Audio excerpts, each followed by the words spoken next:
Mini haul de rechizite și review de stilou. Astăzi am fost la librăria Compas, de unde am achiziționat două stilouri.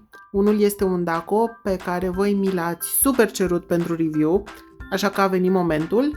Și unul dintre ele este de la High Quality Office Shop, nu știu exact care este brandul, dar mi s-a părut un stilou foarte interesant ca și design și l-am achiziționat.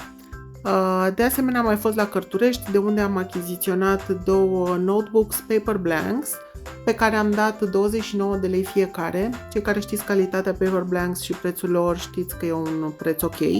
Și am mai cumpărat, în afară de aceste două notebooks, o carte, se numește Tapetul Galben, a costat și ea 29 de lei. Și am cumpărat-o pentru că am văzut-o pe TikTok în trecut, a avut review-uri foarte bune și aș fi vrut să o citesc și eu, mai ales că este suficient de subțire încât să o pot introduce între lecturile pe care deja le am în plan în perioada următoare. De asemenea, am achiziționat și o carte de la Jessica Ru, ea este ilustratoarea cărții. Dacă știți contul meu, știți că am și floriografie. Aceasta este ornitografie, adică vorbește despre păsări. Și mai am o carte de la Jessica Ru pe care am primit-o de ziua mea, pe care încă n-am apucat să vă prezint, așa că s-ar putea să fac un filmuleț special pentru aceste două cărți. Între timp, pentru că eram la restaurant și așteptam să-mi vină cafeaua, am zis haideți să testez și stiloul de la High Quality, mai ales că are un sistem de filling pe care eu încă nu îl testasem și este vorba despre Free Ink System.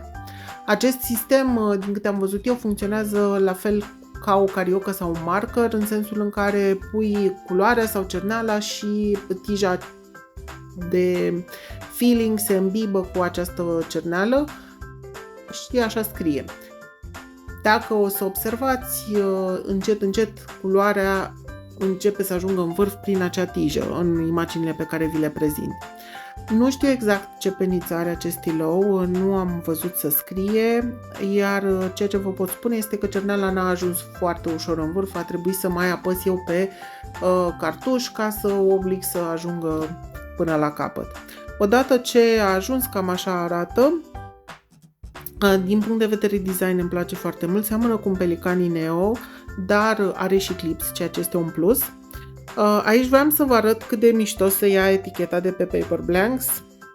Nu rămâne lipici în urmă, pot să fac asta cu o mână, așa că aviz celor care produceți sau comercializați caiete, stilouri, pixuri, vă rog eu, nu mai puneți lipici din acelea care mă obligă să stric produsul râcâind eticheta de pe produs. Deci, luați aminte de la Paper Blanks. Acum, revenind la stilou, așa scrie, mi se pare că este undeva între M, F și F, adică scrie destul de subțire. Cred că ar fi un stilou foarte bun pentru stângaci, dacă stau să mă gândesc bine, îmi place, este smooth, nu este scratchy, i-aș da un 8,50 lejer, dacă nu chiar mai mult, la felul în care scrie. Și având în vedere că acest stilou m-a costat până în 15 lei, dacă este să fiu mai precisă, cred că a fost 13 lei, va trebui să mă uit pe bon. Deci, având în vedere acest preț, merită să cumpărați acest stilou. Mai ales pentru cei care sunteți la început în călătoria de journaling, este un stilou potrivit, arată și bine.